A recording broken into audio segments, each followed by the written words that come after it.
Hola, Buenas buenas noches, noches. abogados. Bienvenidos a la sesión del día de hoy en nuestra materia Estructura del Estado. Estructura del Estado, bienvenidos. Tengo aquí a Ame Bracho. Cálidas, cálidas bienvenidas. Voy a compartir pantalla para retomar el concepto de la sesión anterior. Para retomar el concepto, la información que estábamos compartiendo, lo voy a retomar para que vayamos en cada sesión también de igual manera a hacer una retroalimentación y generar, cuando estén en presencia generar toda la disipación de las dudas y cualquier situación que se genere en cuanto al contenido, bueno, lo vamos rescatando sesión a sesión y de igual manera se va aclarando, ¿ok? Nosotros tenemos con el contenido de la cibergrafía, ¿qué es el Estado? Nosotros tenemos un concepto de qué es el Estado. El Estado es una forma de organización sociopolítica, decíamos, sociopolítica interviniendo el término social y todo el contexto social. El contexto social refiriéndonos igual, aquí podemos hacer un llamado a nuestra introducción al estudio del derecho, a nuestros conceptos generales de derecho. Esa parte de organización social, ahí podemos intervenir en la clasificación de las normas. Si hablamos de una organización social, hablamos de unas normas sociales, hablamos de unas normas morales, hablamos de unas normas religiosas. También incluyentes están las normas jurídicas, únicamente con la puntualización que ya manejábamos de la coercibilidad como característica diferencial a los otros grupos de tipos de normas, ¿ok? Coercibilidad, que la norma se exige su cumplimiento hasta por la fuerza. Si reunimos esta forma de organización social y política, la política vista desde las instituciones, política marcada desde la elección de nuestros representantes, desde esa estructura pública, pública para votar y ser votado, para representar una función o un servicio público. A eso se refiere organización sociopolítica. Una sociedad, una población, un grupo social, pero que también es regido y normado por instituciones, autoridades y poder, ¿ok? El Estado es esa organización sociopolítico. Se trata de una entidad con poder soberano para gobernar y desempeñar funciones políticas, sociales y económicas dentro de una zona geográfica delimitada. Los elementos que constituyen el Estado son población, territorio y poder. Población, territorio y poder. Población, ya lo marcábamos, son todos los seres humanos nacidos o no nacidos, naturalizados o ya con la ciudadanía mexicana. El punto es que esa población es gobernada, es regida, es regulada por nuestras instituciones y autoridades y por nuestros poderes constituyentes, que son el poder ejecutivo, legislativo y judicial, por el simple hecho de estar dentro de nuestro territorio mexicano, dentro de nuestra federación. Territorio es la extensión territorial, la tierra, es decir, el elemento tangible, el elemento físico de nuestro estado. Es la jurisdicción. Hablábamos que existen niveles de gobierno, existen entidades delimitadas a nivel municipal, estatal y federal. Hablábamos de casos prácticos, incluyendo ejemplos, ¿no? Supuestos. Si nosotros hablamos en una jurisdicción es decir, en un nivel de gobierno municipal, entonces tenemos leyes municipales, leyes de aplicación municipal. Una de ellas podríamos invocar al bando municipal, obvio, de cada municipio, de los 125 municipios que conforman el Estado de México. Ahí ya me voy a una entidad, el Estado de México. ¿Cuál es mi entidad? El Estado de México. El Estado de México es parte de toda la federación, de los 32 estados de la federación, incluyendo la Ciudad de México.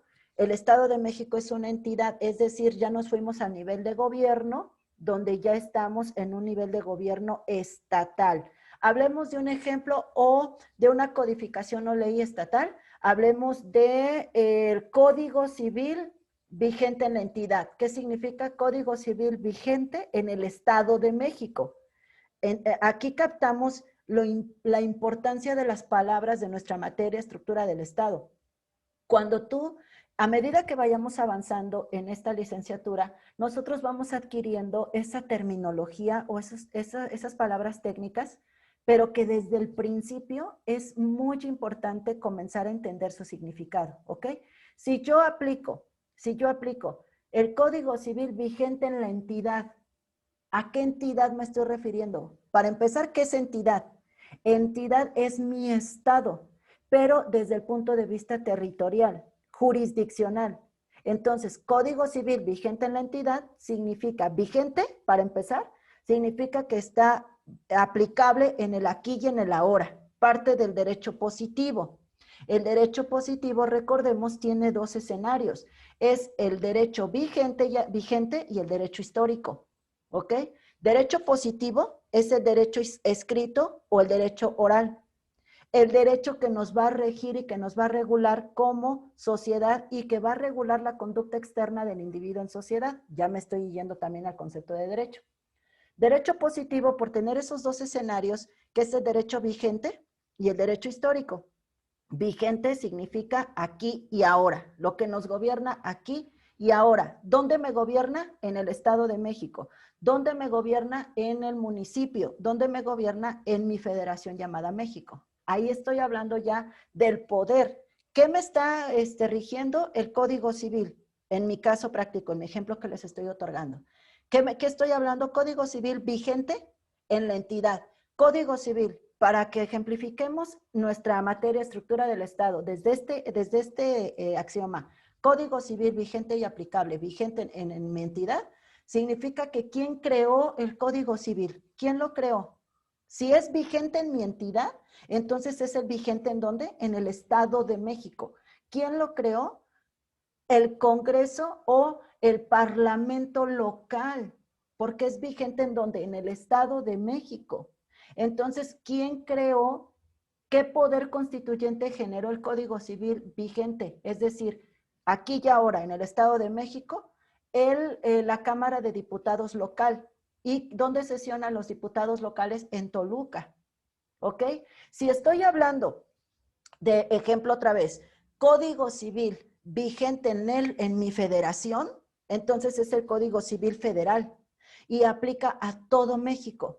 ¿Quién genera o de dónde surge el Código Civil Federal? Entonces surge del poder legislativo, pero a nivel federal. ¿Cuál es el representante o máxima autoridad del Poder Legislativo Federal? Es el Congreso de la Unión. ¿Por quién está integrado el Congreso de la Unión? Por los diputados y los senadores. ¿Qué representan los diputados? A las personas. ¿Qué representan a los senadores? A los estados, a las entidades. Juntos forman el poder, el Congreso de la Unión y juntos representan el nivel federal al poder legislativo. ¿Dónde sesionan? Sesionan en San Lázaro. ¿Ok? Todo esto es una amplia explicación de qué es el Estado y todos los elementos que constituyen al Estado y que también estamos haciendo una invocación a los conceptos generales que nosotros en este nivel en el que nos encontramos debemos ya tener conocimiento y manejar.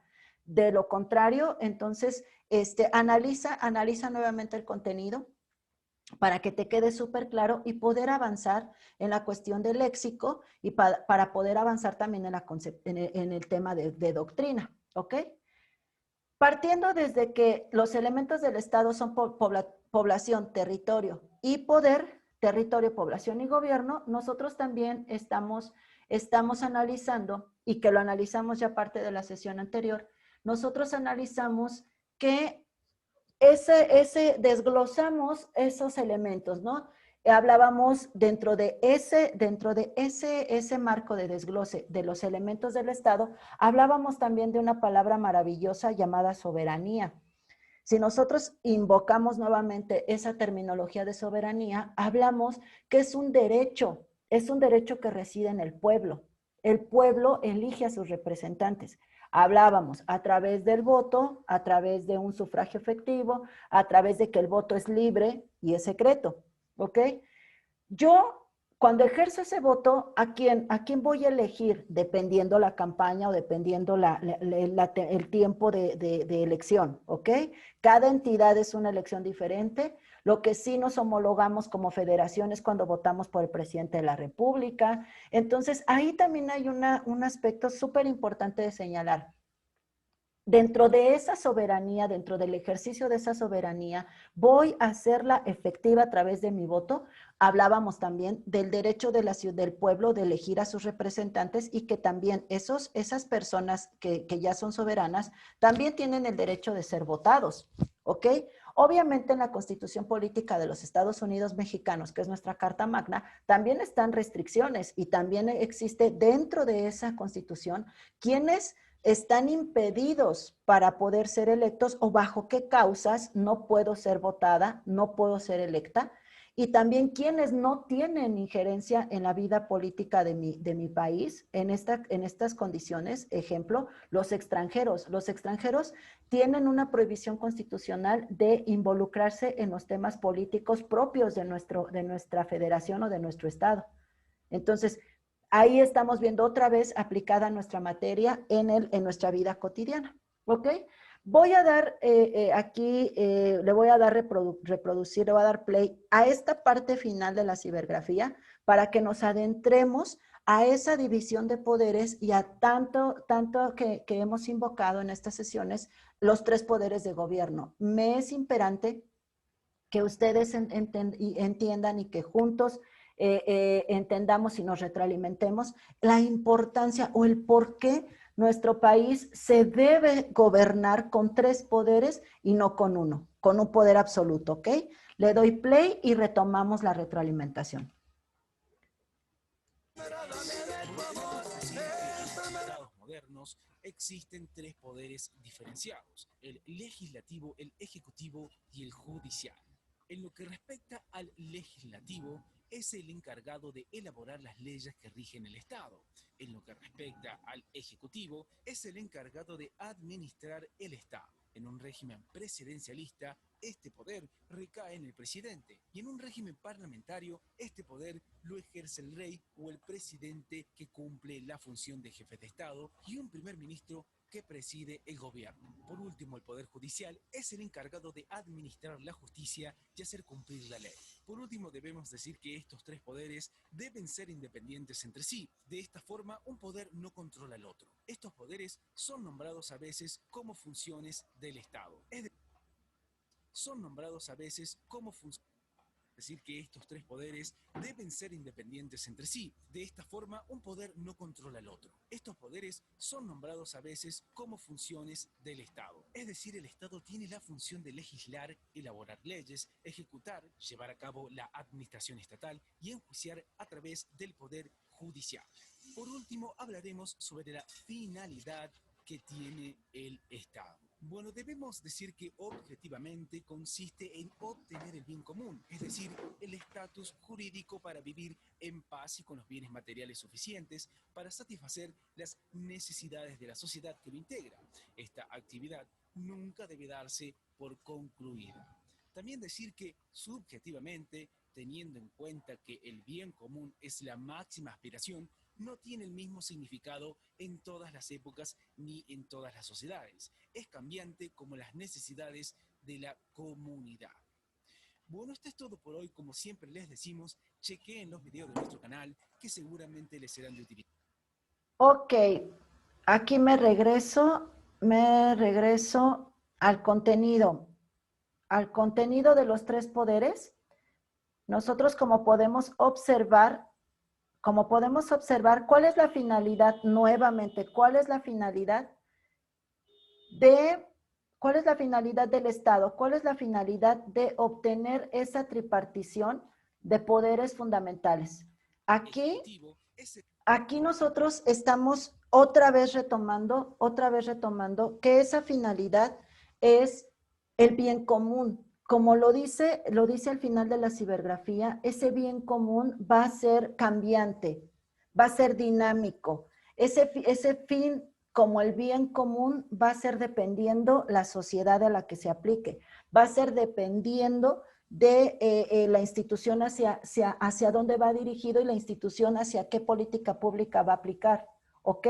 Entonces, el bien común es una utopía, es una utopía. ¿Qué significa? Que el bien común es la máxima, es la aspiración mayor a la que puede llegar nuestro poder legislativo, ejecutivo, judicial, ¿ok? Esa parte en la que nosotros vamos a gobernar o ser gobernados a través de esos tres poderes es para alcanzar el bien común. El legislativo, encargado de elaborar las leyes que rigen el Estado. El ejecutivo siendo el encargado de la administración pública. El ejecutivo, el judicial, la impartición de justicia. Entonces, todo esto viene a cimentar ese bien común, pero a través de cada función. ¿Para qué? ¿Para qué el legislativo va a elaborar las leyes? Para que exista o se alcance un bien común. El ejecutivo, administrar el Estado. Es decir, que todos esos ingresos y egresos de la federación sean destinados de manera efectiva y eficiente a la satisfacción de las necesidades de nuestra sociedad o de nuestro país. ¿Ok?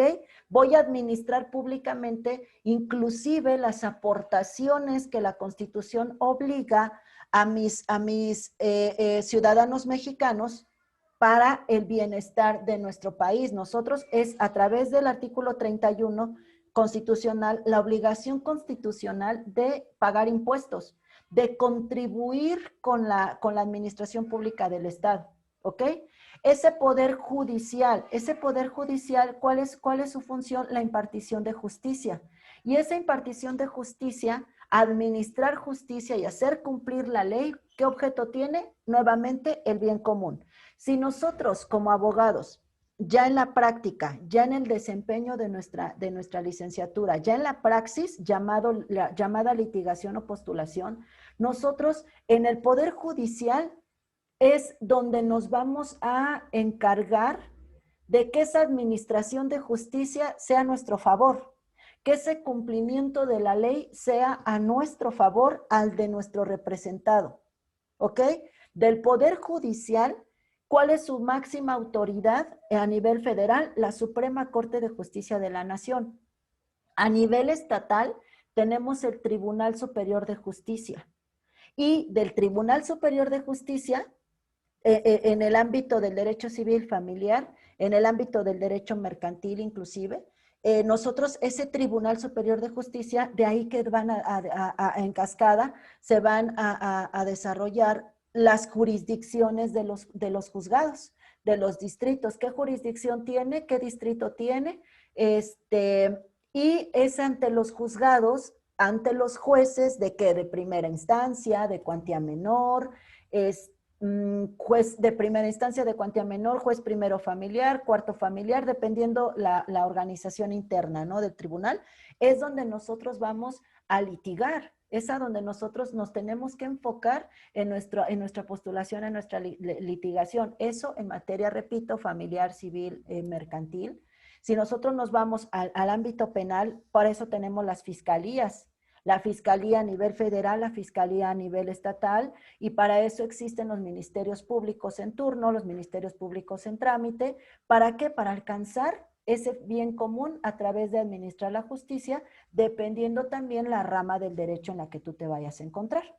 Asimismo, también tenemos este poder judicial a nivel federación, es decir, en materia de amparo. En materia de amparo, nosotros nos vamos a ir a la federación. Existen inclusive hechos delictuosos, delitos, que son enteramente jurisdicción de la federación, que no son del fuero común. Entonces, poco a poco, a medida que vayamos avanzando en esta licenciatura, vas a aprender la jurisdicción y la competencia de cada una de nuestras autoridades. Punto importante aquí al final de nuestra cibergrafía, dice, estos tres poderes deben ser independientes entre sí. De esta forma, un poder no controla al otro. Hasta aquí es el punto medular de nuestra cibergrafía. Es decir, estos tres poderes son autónomos, son independientes. Ojo también, cada uno de estos tres poderes tiene su fundamento constitucional. Se rige y emana a través y se deriva esa función y jurisdicción emanada de nuestra Carta Magna, que es la Constitución Política de los Estados Unidos Mexicanos. ¿Ok?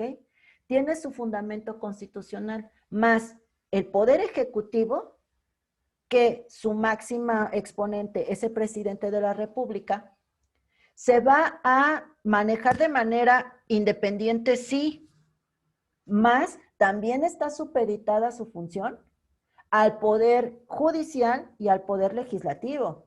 Es decir, sí son independientes, pero por ser independientes no significa que hagan lo que quieran sin ninguna supervisión, sin ninguna estricto cumplimiento y exigencia de la ley, no.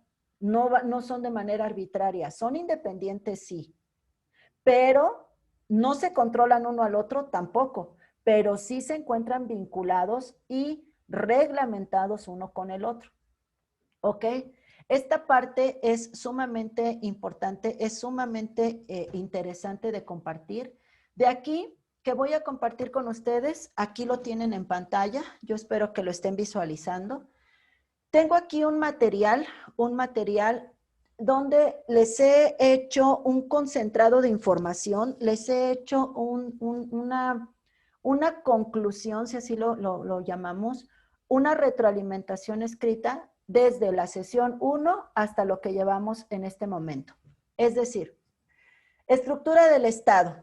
Dice, en el concepto de derecho, y les he marcado esas palabras claves de cada concepto en cada contenido. Nosotros hablamos que el concepto de derecho es un conjunto de normas que jurídicas, y ojo y bien importante, emanadas, porque tienen esas normas jurídicas, son emanadas de un proceso legislativo. Aquí la diferenciación de los otros tipos de normas. Las normas sociales, las morales y las religiosas no tienen un proceso legislativo. Miss. Escucho, adelante, Ame. Disculpe por interrumpirla. Adelante. Es que no me aparece en la pantalla. Gracias por comentarme, lo vuelvo a compartir para que aparezca. Sí. ¿Ahí ya aparece, abogada? Sí, Miss, ya aparece. Perfectísimo, gracias. Gracias. Continúo. Ese conjunto de normas jurídicas son emanadas de un proceso legislativo. Reitero, los otros 3 tipos de normas no emanan de un proceso legislativo. ¿Y cuál es la razón y la explicación? Que las otras 3, vuelvo a ser reiterativa, no cuentan con coercibilidad. Las normas sociales tienen como fin la armonía de la sociedad, del individuo armonioso con su grupo social, con su familia, por ejemplo, ¿no? Ejemplo de una norma social, los modales. Yo llego a un lugar y por modales, por educación, si están comiendo, yo digo provecho. La gente contesta gracias. Si yo llego a un lugar, digo buenas tardes. Si me voy de un lugar, me retiro, buenas noches, dependiendo, ¿no? Pero pregunto a mis abogados, a mis abogadas, ¿hay una característica o hay una institución, una autoridad más que nuestra Santa Madre y nuestro Santo Padre, nuestros abuelitos preciosos, que nos digan, se saluda, pero fuera de ahí no me hacen cumplir la norma social hasta por la fuerza? No es coercitiva la norma social.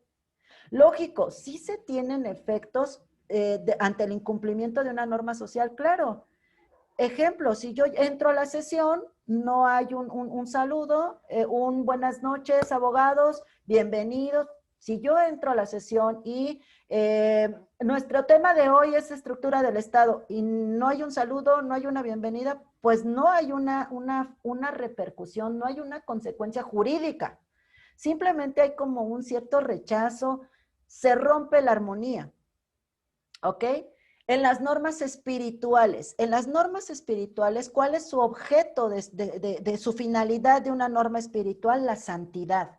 Alcanzar la santidad con el sistema de creencias que tú tengas, con el sistema religioso que se tenga de cada individuo. Más, en cada sistema de creencias y en cada sistema religioso se lucha para llegar a la santidad. Repito, en el concepto que ustedes lo tengan, ¿no? Pero volvemos a lo mismo. Y si yo, Gabriela, No tengo un sistema de creencias, no tengo una religión y soy existencialista. Si lo mío es ser atea y ser existencialista, creer en lo que puedo tocar, estar en la escuela filosófica existencialista donde no hay un poder superior, no hay un ser divino, solo soy yo y mi materia. ¿Cuál es la finalidad de las normas espirituales? Alcanzar la santidad. ¿De qué manera voy a alcanzar la santidad desde el existencialismo? En que solamente soy yo y mis acciones. ¿Ok? Volvemos a lo mismo. Hay una repercusión jurídica, hay una pena privativa, hay un encarcelamiento, no. Y tan no lo hay, abogados, que es una garantía constitucional el libre credo. Si yo decido ser satanista, si yo decido ser adorador de la Santa Muerte, si yo decido ser católico, cristiano, todo el bagaje religioso y de sistema de creencias, debo ser respetado y debo ser respetada. Y no es porque quieras personas, es porque es mi garantía constitucional como mexicana que se respete mi libre credo. ¿Ok? Entonces, nuevamente, no existe la coercibilidad en las normas espirituales. En las normas morales, ¿cuál es la finalidad de una norma moral? Alcanzar la conciencia. Son las tradiciones y costumbres de un grupo social. Una norma moral es tipo ejemplo en el supuesto o en el caso práctico que mi moral no es la de ustedes. Mis tradiciones no son las suyas. En mi familia, nuestra tradición es, no sé, acá en nuestro bello pueblo virreinal, patrimonio de la humanidad, Tepoztlán, tenemos una tradición súper marcadísima, súper marcada y que se liga con la norma espiritual, que ejemplo es la celebración del Señor del Nicho. Y nosotros acá en Tepoztlán tenemos esa tradición de familia muy arraigada, pero ¿y si en mi casa, Torres, no tenemos esa tradición? No soy obligada coercitivamente por la fuerza a asistir a la celebración del Señor del Nicho. Lo mismo pasa en otra casa donde sí tienen arraigada la tradición y la costumbre y que si la familia o un integrante de esa familia dice, este año como que no me late ir a la misa del Señor del Nicho. Y que repito, es tradición junto con la espiritualidad, ahí el sistema religioso. Entonces, ¿quién es quien te hace el juicio? Tu mamá, tu papá, tus abuelitos, ¿no? Tus padrinos. ¿Cómo? ¿Cómo que este año no? Pero no hay una autoridad que te vaya a encarcelar por no asistir. Diferente con una norma jurídica. Si la norma jurídica te está reglamentada, regreso, derecho positivo escrito y vigente, y se dice en una legislación de jurisdicción municipal, bando municipal de Tepoztlán, que la ingesta de bebidas alcohólicas en vía pública es una infracción administrativa que se sanciona con el arresto hasta por 36 horas, la amonestación o la imposición de una multa ante la autoridad municipal competente, que es el oficial calificador. ¿Viste qué bonito se escucha? Esta forma de poder expresarte la vas a lograr tú una vez que conozcas el significado de cada palabra y que todo te lleve a la misma idea. ¿Qué dije? Te traduzco lo que dije en un lenguaje coloquial.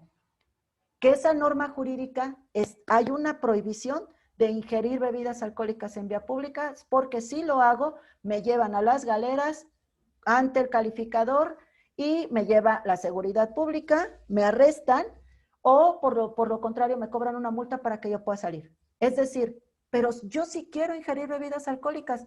Digo, no estoy causándole mal a nadie, no. Por tan solo hecho, el tan solo hecho de que esa conducta externa del individuo en sociedad está prohibida ante una ley, se impera la coerción, se impera la característica de la coercibilidad que se hace valer hasta por la fuerza. Y ese término de hacerla valer hasta por la fuerza, con todo el respeto lo expreso, las corporaciones policíacas de verdad que se ponen la camiseta. Ellos sí hacen valer hasta por la fuerza, con todo respeto lo expreso, porque también es la necesidad de hacer valer la norma. ¿Ok? Aquí, ojo, también, si el elemento de seguridad pública se excede en el cumplimiento de hasta por la fuerza de la norma, entonces ya está su conducta siendo reglamentada en un hecho delictuoso que se llama abuso de autoridad. ¿Ok? ¿Viste qué hermosa es nuestra legislación? Qué hermoso es nuestro marco jurídico que te regula la conducta, sí, pero tampoco exageres ni te vayas al extremo, ¿eh? Porque si tú te vas al extremo como funcionario público, como servidor público o como gobernado, hay efectos jurídicos, ¿ok? Conjunto de normas jurídicas emanadas de un proceso legislativo que regulan, ¿qué regulan? La conducta, ¿qué? Externa del individuo en sociedad. Esa norma jurídica va a reglamentar cómo se va a relacionar Gabriela con su grupo social. Uno, en respeto a los derechos de mis ajenos y que se respeten mis propios derechos como individuo, como parte de esta sociedad. Ejemplo o supuesto de cómo se regula la conducta, pero interna. Ahí las principales protagonistas rockstar de la película son las normas espirituales. Porque solamente yo, que tengo el sistema de creencia, con todo el respeto para el sistema que tú tengas religioso y ideológico de creencias, regulan tu conducta interna. Y que se debe hacer valer hasta ante tu mismo grupo social, sí. Por eso es que en nuestras familias podemos observar integrantes de un grupo social con diferentes creencias o religiones y que todos deben, porque es en el mundo del deber ser, de emanado desde el derecho constitucional, garantía constitucional, que si mamá lleva a cabo la práctica del catolicismo, papá catolicismo, y que yo como su hija decido ser cristiana o decido ser la práctica que tú desees, yo tengo el mismo y merezco el mismo respeto que el respeto que tienen para mis papás y mis papás hacia mí. Entonces, aun cuando somos el mismo grupo social, pero por ser mexicanos todos tenemos las mismas garantías constitucionales. Entonces, que de ahí se genere un conflicto familiar y todas las, yo les llamo, con todo respeto lo digo, con todas las rosas de Guadalupe que se llega a dar entre toda la familia, es un efecto diferente al jurídico. Más, yo tengo todo el derecho de practicar mi sistema de creencias desde mi conducta interna. Diferente a que si mamá ingiere bebidas alcohólicas en vía pública, papá también, o hijo, o hija, o sobrino, o el grupo que tú quieras, para todos es la infracción administrativa. Ahí no aplica de es que yo ya estoy grande, es que yo no le estoy causando. No. El argumento que se exprese no es válido toda vez que la marcación jurídica está hecha y está incluida en un ordenamiento legal. ¿Va? Partes integrantes de la Constitución Política de los Estados Unidos Mexicanos y su función. Hablábamos en la sesión anterior que la Constitución Política de los Estados Unidos Mexicanos, que es sus siglas, CPEUM, Constitución Política de los Estados Unidos Mexicanos, es la ley suprema del Estado mexicano. Aquí encuentras la palabra Estado, Estado mexicano. Ojo aquí, abogados. No dice Estado de México. Reitero, Estado de México es desde el territorio. Estado mexicano es desde la organización político-social, que es el Estado, ¿ok? La Constitución es la ley suprema del Estado mexicano y se divide para su gobernabilidad en la parte dogmática, que está integrada por las garantías constitucionales del artículo 1 al artículo 29, y la parte orgánica, siendo esta donde se indica la organización del Estado. Es hermoso este concepto, es hermosa esta conclusión en el sentido siguiente. Este es el ejemplo súper precioso para que tú entiendas o por lo menos la sugerencia que yo te doy es que no memorices. Tú no hagas tu proceso mental memorizando. Usa la lógica. ¿Qué dice? Gobernabilidad. La Constitución se divide en dos partes. La parte dogmática, dogma, el supremo ser. Garantías constitucionales, porque son los derechos que tengo como mexicano. Y la parte orgánica, su misma palabra lo dice, orgánica, organiza, organización del Estado. Y si aparte ya tengo conocimiento que la parte dogmática es del 1 al 29, pues entonces la parte orgánica es del 30 hasta el último artículo, que es el 136 de la Constitución. ¿Ok? Así de fácil.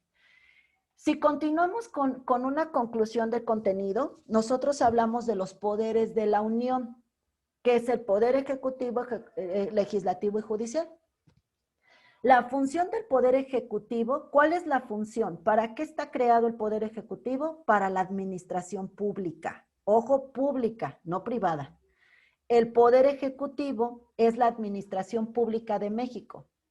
Aquí, los diputados representan ¿a quiénes? A los ciudadanos. Los senadores representan ¿a quiénes? A las entidades.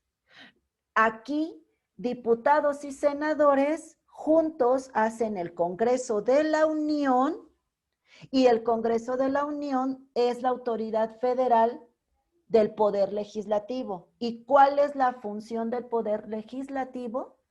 El Poder Legislativo crea las leyes, ¿ok? Aquí soy más puntual. Los diputados locales y los diputados federales. Si yo hablo de un diputado local, estoy hablando de un diputado de mi entidad federativa.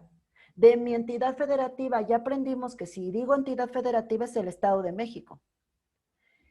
Crean las leyes para el Estado de México. ¿Quién? Un diputado local. ¿Dónde sesiona un diputado local? En Toluca, en Palacio de Gobierno de Toluca, donde también se encuentra la casa de gobierno de nuestro gobernador o gobernadora cuando sea el género.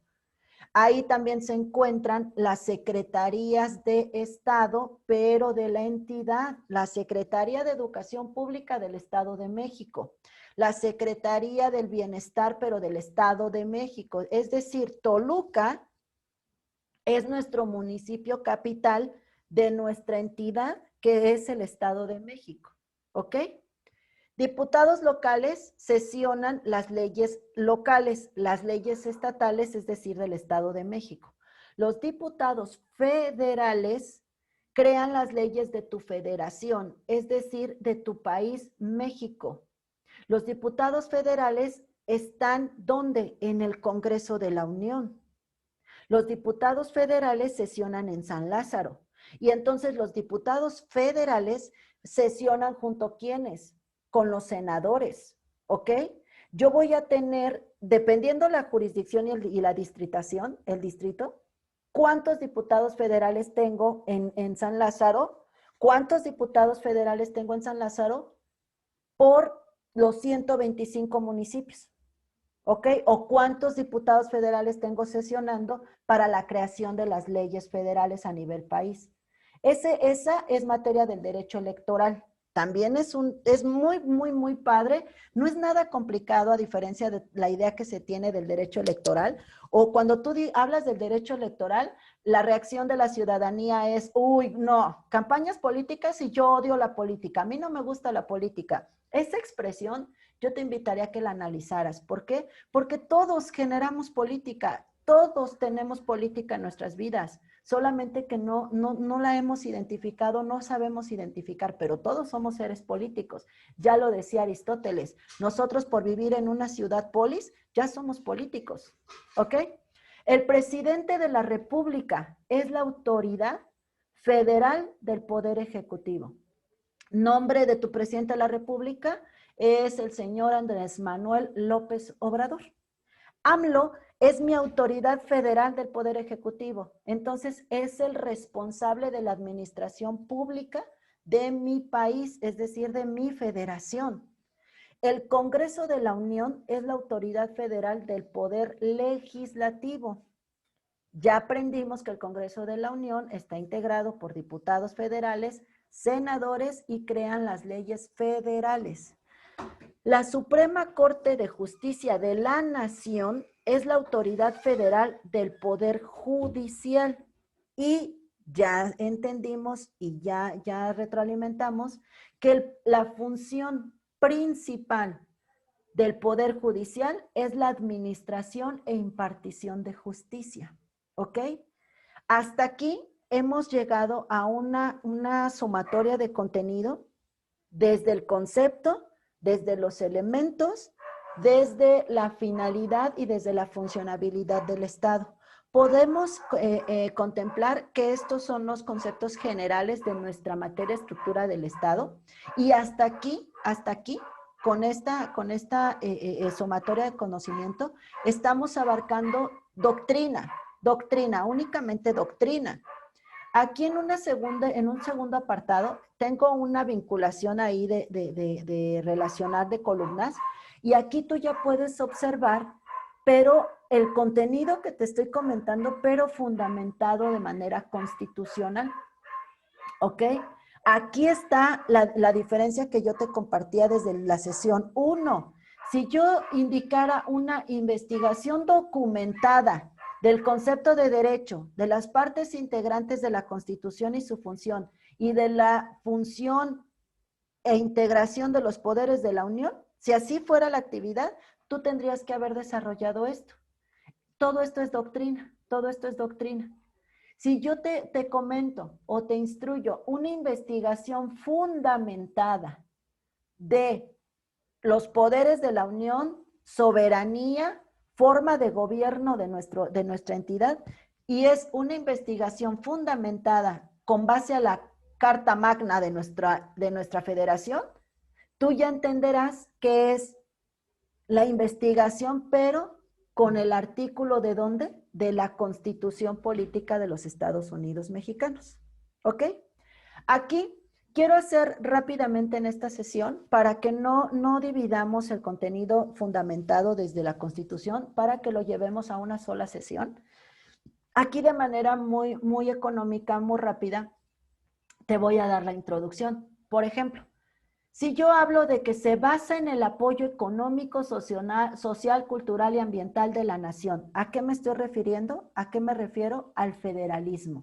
Si yo hablo de un sistema de gobierno federal, si yo hablo de un sistema de integración de gobierno, de estado de gobierno federalista, entonces yo estoy hablando de que el federalismo se basa en ese apoyo económico, social, cultural y ambiental de la nación. Aquí, para que yo llegue a este concepto previo, debo saber la forma de gobierno de mi país. ¿Cuál es la forma de gobierno de México? Si nosotros somos, y aquí ya podemos abordar la clasificación del derecho en el derecho constitucional, y que aquí hago otra vez un llamado a nuestra introducción al estudio del derecho, donde aprendiste la clasificación del derecho. Tú en la clasificación del derecho aprendiste que la gran clasificación existe entre el derecho, que el derecho se divide en derecho público, privado y social. El derecho público es aquel conjunto de normas jurídicas que regula la relación del Estado con los particulares. Todo lo que tenga que ver con el Estado, y ahí nuevamente está nuestra materia, el Estado con nosotros como gobernados, entonces ahí van a entrar toda la subclasificación del derecho, y dentro de esa subclasificación del derecho público se encuentra el derecho constitucional, se encuentra el derecho internacional público. Si yo hablo de la forma de gobierno de México, estoy entonces entrando en la materia constitucional del derecho, y que realmente no es teórico, no es doctrinal como se pudiera tomar en una consideración de opinión. Oye, ¿por qué no me hago una maestría, o por qué no me hago una especialidad en Derecho Constitucional? Y lo primero que se tiene por reacción es, no, qué flojera. O sea, ¿y ahí se gana dinero? Sí, o sea, realmente la clasificación del derecho en la especialización del derecho constitucional, es decir, los abogados constitucionalistas son súper bien remunerados. Ojo, ellos no van a ser quien divorcia a una persona. Ellos no son quien ejecutan un orden de aprehensión con un probable responsable, no, sino ellos van a ser los asesores del Parlamento, los asesores de un presidente de la República, de un gobernador. Son los asesores de quienes son los encargados para entablar una iniciativa de ley, un diputado federal, un diputado local. Ustedes como abogados se pueden especializar en el derecho constitucional, se convierten en constitucionalistas, se convierten en juristas del derecho, y son los que auxilian a la creación de leyes, a las reformas de ley, es decir, a la abrogación y derogación o subrogación de la ley.